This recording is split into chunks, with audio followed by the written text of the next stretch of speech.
Howdy, my name is Oliver, and well, I try to make art stuff, and I recently had the idea that I should make a little simple oil painting tutorial for y'all beginners because I have some viewers who have never worked with oils, and I highly encourage you to do so because they are so awesome. I'm going to be walking you through the entire process from drawing to painting to everything in between. So, why don't we just get started? Up on screen now is the reference picture I chose. Very simple, very cute. Next up, we're just going to get started drawing. I started with a red pencil for the light areas, and then I went in with the dark pencil for my dark areas. Let's talk about this sketch. So, if you notice, I started with a red pencil to do the outline of all the details I could see. It's easier to erase, so if I make mistakes, it's not going to stain the canvas as much. And it's not as easy to see, and it's not as dark, meaning it's not going to darken your paints. It's really good for highlights or light colored areas touching other light colored areas. Next, I went in with a dark pencil and outlined all the dark areas and filled in the darker filled in areas. We don't have very much in this painting, but some of the mouth and the eyes are dark areas and not just a line. As you go to draw this from the reference picture, you need to just go for basic shapes and general placements. I genuinely think this one would look cute no matter how accurate to the reference picture you're going. So just get your outline done, put a few lines for the tears, outline your one circle spot, maybe throw in the corner in the background if you want to be fancy. If you want to be fancy, you don't even need it. As for the background, these are two different colored panels of a wall. Not much to it. The floor has no texture, however it does do a gradient from a darker color to a lighter color, darker being down here, lighter being up here. And that's pretty much all there is to it. It's very simple. So let's just get started on the next step, honestly, which is painting and mixing our paints. I'll see you with the palette. Let's go over the tools I use. For brushes, I use Master's Touch brand, and I'm using the Flat 2 and the Angle Shader 3. The palette knife, I use a Metal 57 shape.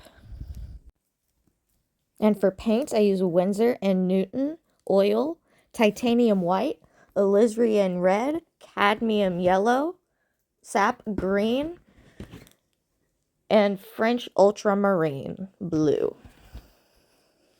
Let's start by making all our colors, and I don't waste paint, so we're just going to have to use a used palette. So we're going to start with some red and some green. I'll be putting up next is some green. We're going to take a bunch of green and a little bit of red. Red and oil paint goes a very long way, and you start by mixing those two. Push the paint down into each other. Mix it together. Go for a few different angles so that the paint isn't just in a one straight line. Mix it until it's a nice chocolate brown. Not too much of one color being seen. You want it to be a nice, even blend.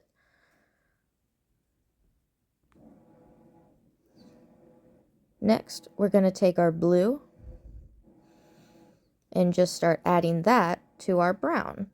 And that is what's going to turn it into black. And just start with a little bit of blue and add more as you need to. Because you can always add more. You can never take it away. So just go back for more when you need it. You're going to make it into a nice dark black. And when you want to check to see if your black is a nice black and you don't see any of the colors in it, you just add a little bit of white to it and see what it raises up to. And that'll help you see your undertones. A little bit more blue because it looks too brown. And we're just going to keep adding some blue. Keep mixing. And just remember, mix downwards and then pull from different angles so it's not all linear. So you like pull from a different side to collect and then push it all back down again. You want to avoid getting paint on the top of your paint palette knife. And there we go, we got black. Wipe off as much as I can so we can use it. Wipe off your palette knife completely before moving to your next color. Next up, we're going to be making the pink for the floors. And I could just use this pink, but we're going to mix a little bit of a pink ourselves. We're going to use some red, a little bit of yellow so it's not too pink. Mix that up, and then we're going to add some white. Mix that up, and we're going to get a nice light pink. And we'll put that to the side and move on to the next one. Next up, we're going to make our orange. I'm starting with a brown and a red. We make brown by doing red and green. So you can just do red with a hint of green. Mix that together to get a slight brown.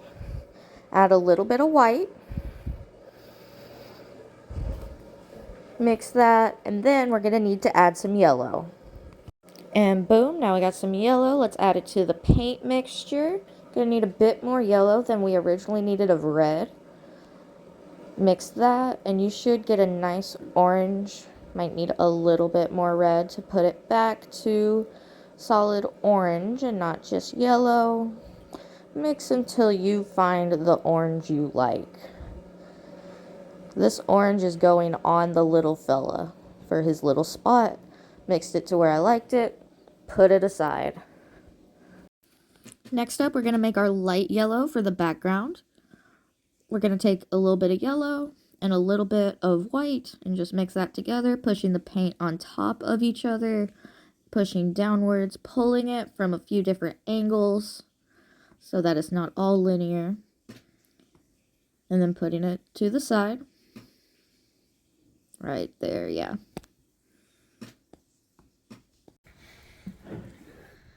Let's get started on painting. And I am just going to do this in one sitting and paint it all the way through. And you're going to put up with what happens. Let's do this. There's a couple ways you could start, but I'd always recommend doing the darkest color first. My other recommendation, if you really don't want to do that, is the background, but we're going to start with the darkest color, which is just essentially our outlines.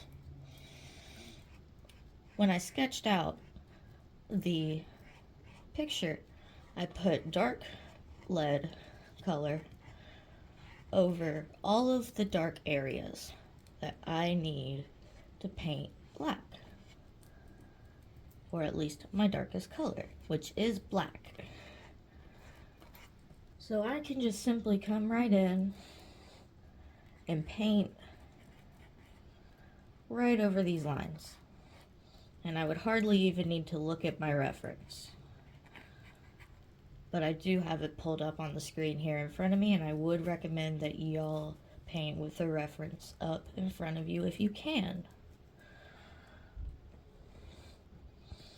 Okay, let's do over here.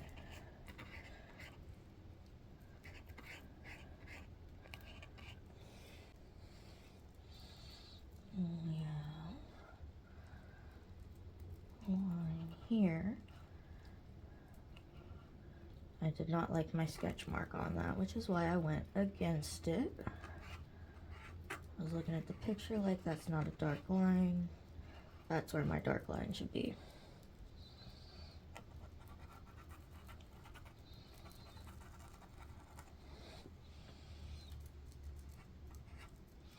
Your lines can look a little rough because when we get more paint on the canvas, we're going to be able to blend these things together and it'll look much smoother anyways. So don't worry if it looks just a little rough. Mine looks a little rough too.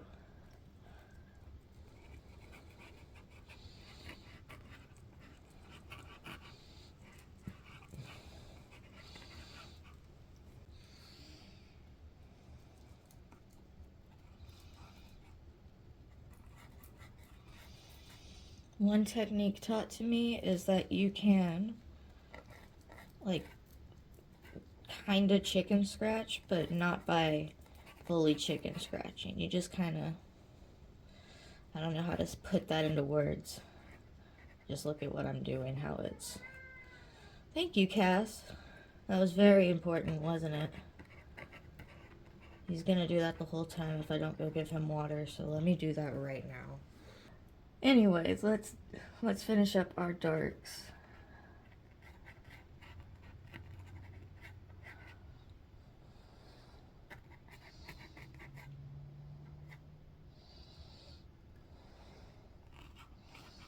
Seems I did not outline that in anything, even though it has it on the thing. And that's our darks. Look at him, isn't he dope? He looks dope. It's a shame that he's crying. I wish that was just eye makeup. We can make that eye makeup if we want. Next up, I would do the background. Oh wait. I missed one section. We have dark outline here and right here. Next up, I'm going to do the background, which is just a pink faded into a white to this point, starting at this corner.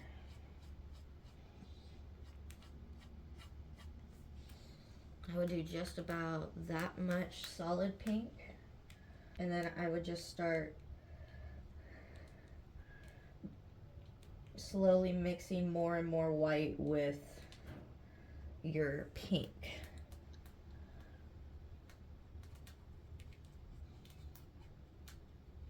When I go and do the background, I try to leave a tiny little space between it and anything that I'm gonna have to blend.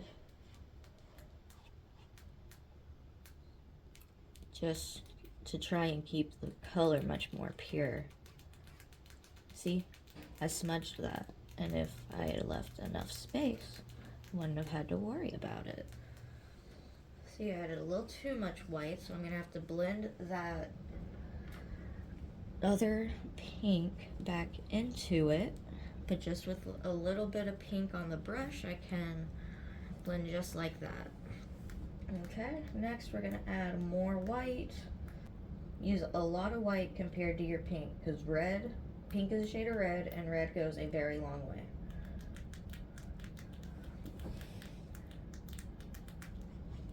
See? I got too far, messed up my shades. That's why I like to leave distance.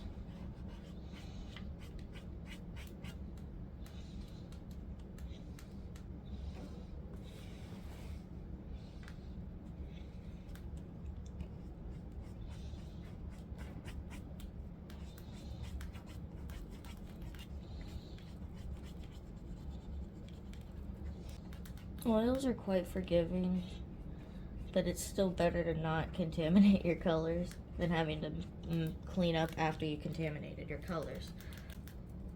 Okay, next up, at this point I would do just pure white.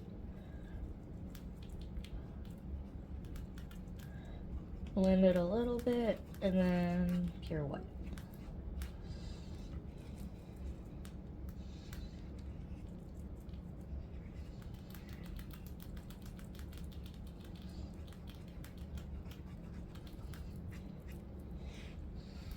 Okay. Cool.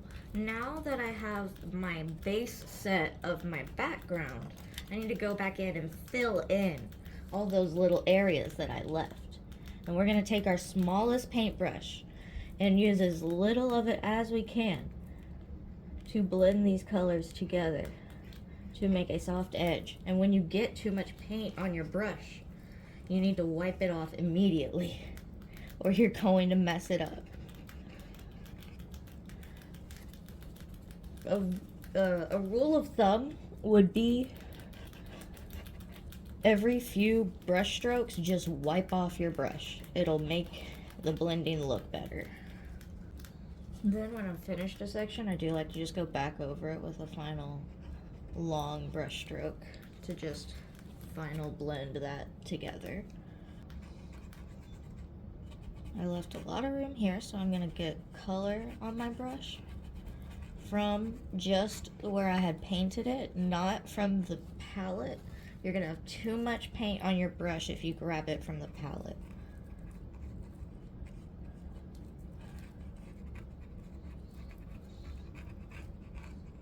And only once you fill in those areas, just wipe off your brush again, because then you'll need to blend it.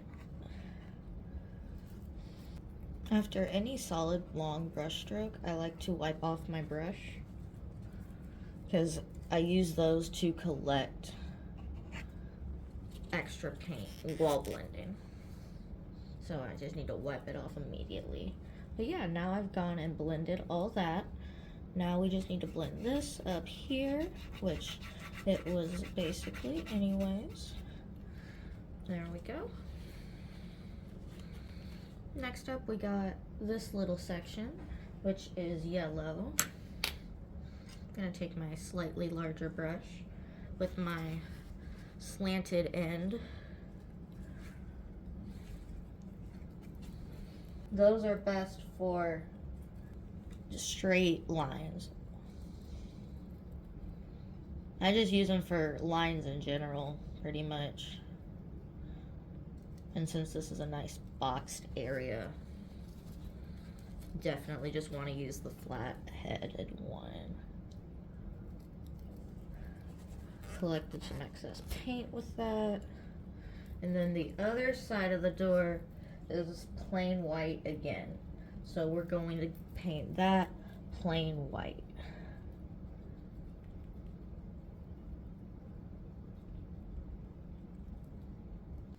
Time to blend. Blendy, blendy, blend.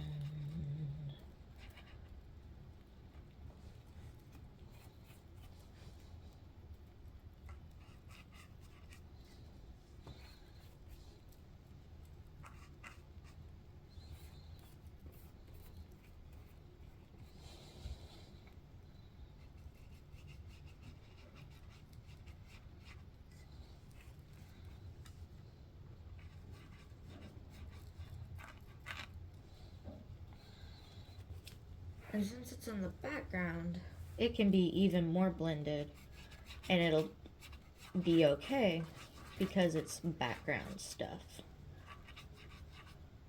Your subject needs to look more precise than your background. Honestly, a faded background looks really nice. It can help the subject pop. Alrighty, we have finished the background. Now we move on to the little guy, just a little guy. He's got an orange spot right here that we're going to color. I'm using a small brush for this because we are working in a much smaller section. Leave a little bit of space next to all the dark areas, or at least if you have a lot of paint in it, definitely leave space. That's why I left space there, is I have a big glob of paint in it, and I don't want to get anywhere close to that. But some of these that are already nice and flat, don't have many globs, I could go ahead and blend those, because this would be the brush I'd use anyways. And then, now that I have my brush cleaned off, go back into the globby areas, and we're gonna essentially just use our brush to wipe and blend at the same time. And it's doing the same motion that does it.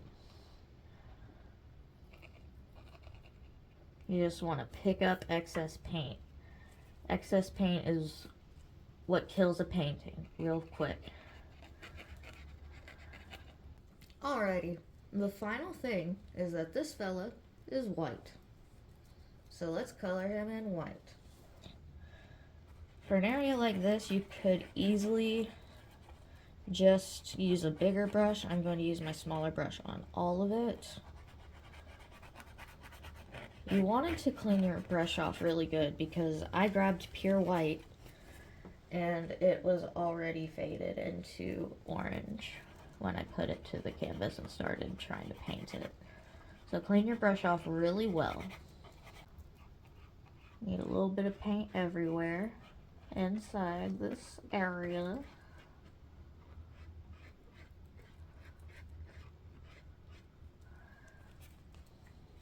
Wipe off your brush when you start smudging. Grab more pure white. This little section around the mouth is supposed to be darker, which is why I'm okay with blending it like that. This area is not supposed to be as dark, but we will just work with it. And like this area here could be darker, or it can be this. I kind of like this look. Got a little bit of white everywhere now, and now we go in and blend. The more you blend, the more faded it gets, so it's better to just do a little bit of blending so that it looks just a little bit soft. Now I'm just going to check for anything I want to perfect. Yes, I should blend this line too. And I haven't blended down here.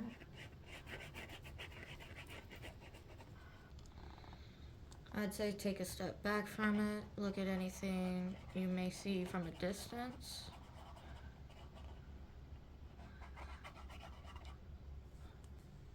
Well, he looks a little demented. I'm gonna go back over some of the dark areas.